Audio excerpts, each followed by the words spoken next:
27 वर्षाची बसरीन शेख हिने दिनांक 4 एप्रिल 2026 रोजी आपल्या माहेरी फोन केला.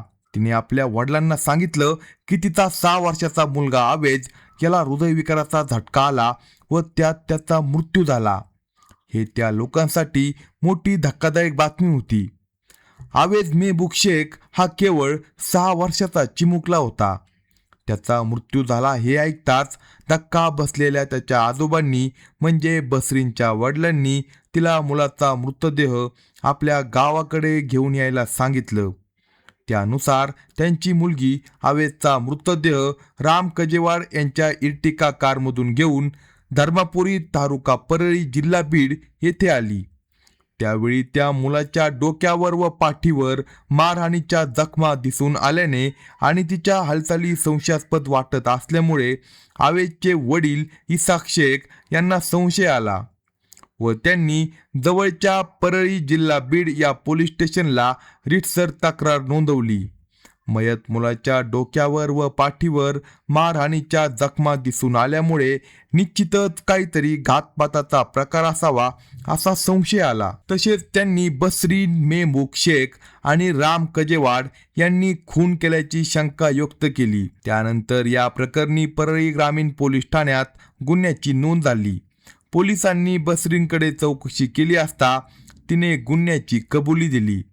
त्यानंतर हा गुन्हा माळुंगे MIDC दक्षिण पोलीस स्टेशनला वर्ग करण्यात आला.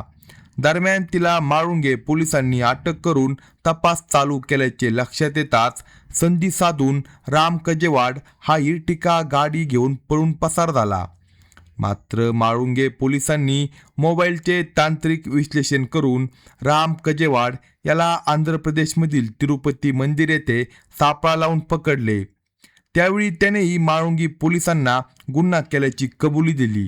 त्याने पोलिसांना जो प्रकार सांगितला तो ऐकून पोलिसांच्या देखील तळपायाची आग मस्तकात गेली. आईनेच आपल्या 6 वर्षाच्या चिमुकल्याला का मारलं असेल ते या व्हिडिओमध्ये सविस्तर पाहू. जर तुम्ही चॅनेलवर नवीन असाल तर कलम 302 या मराठी चॅनेलला लगेच सबस्क्राईब करा. राम कजेवाड हा बीड जिल्ह्यातील आंबेजोगाई तालुक्यातील पुसगावचा रहिवासी होता. तो ड्रायव्हर म्हणून काम करत असायचा. त्याची इर्टिका गाडी होती. त्यातून तो प्रवासी वाहतूक करून मिळणाऱ्या पैशावर उपजीविका चालवत होता. दरम्यान त्याचे बसरीनीच्या बरोबर प्रेमसंबंध निर्माण झाले होते. दोघांमध्ये इश्काचा खेळ रंगला असला तरी त्यांच्यात लग्न काही होणे शक्य नव्हते. तिचे लग्न तिच्या घरच्यांनी रीतिरिवाजानुसार इसाक शेख याच्यासोबत करून दिले. तिचा संसार सुरू झाला आणि प्रेम प्रकरण थांबले. पण दोघांनाही एकमेकांशिवाय करमत नव्हते. तिला नवऱ्यापेक्षा प्रियकरच जास्त जवळचा वाटत होता. तिला त्याच्यासोबत राहायचे होते पण तिचा नवरा असल्याने हे शक्य होत नव्हते. दरम्यान बसरीन ही 3 मुलांची आई झाली. खरे तर बसरीनचा संसार होता, नवरा होता, 3 मुले झाली होती, जबाबदारी वाढली होती. पण या सगळ्यात तिचे मन रमत नव्हते. तिला प्रियकरासोबत राहायचे होते त्यामुळे तिचे नवऱ्यासोबत पटत नव्हते. नवरा बायकोत नेहमीच कुरबुरी होत असायची. अखेर तिने नवऱ्याला सोडले आणि 3 मुलांसोबत माहेर गाठले. काही दिवस गेले. दरम्यान मोबाईल, व्हॉट्सॲप, फेसबुकवरून बसरीनची राम कजेवाड याच्यासोबत पुन्हा भेट झाली. त्यांच्यामध्ये पुन्हा गप्पा गोष्टी होऊ लागल्या. राम पुन्हा बसरीनच्या प्रेमात पागल झाला. काही दिवस त्यांचे चोरून बोलणे होऊ लागले. मग रामने तिला सांगितले की आपण चाकण परिसरात जाऊ, तू तिथे कंपनीत कामाला लाग, मी माझ्याकडे असलेली इर्टिका गाडी भाड्याने चालवतो, 3 पैकी 2 मुले वडिलांजवळ ठेव, बारका 6 वर्षाचा मुलगा आपल्या सोबत घे. तिला देखील ते पटले. त्यानंतर ते दोघे काही दिवसापूर्वी कुरुळी तालुका चाकण जिल्हा खेड या ठिकाणी लिव्ह इन रिलेशनशिपमध्ये राहू लागले होते. गेल्या 4-5 महिन्यापासून बसरीन येथे एका खाजगी कंपनीमध्ये काम करू लागली तर राम हा इर्टिका या गाडीने काम करण्यासाठी जात होता.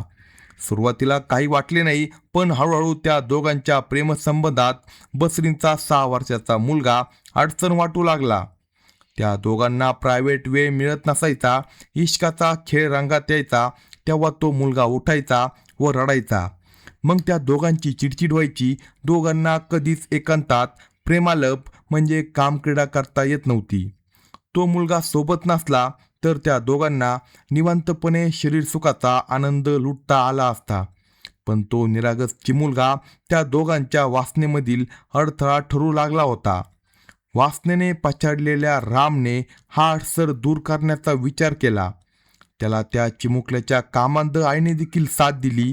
दोघांनी एक दिवस त्याला संपवायचा प्लॅन केला.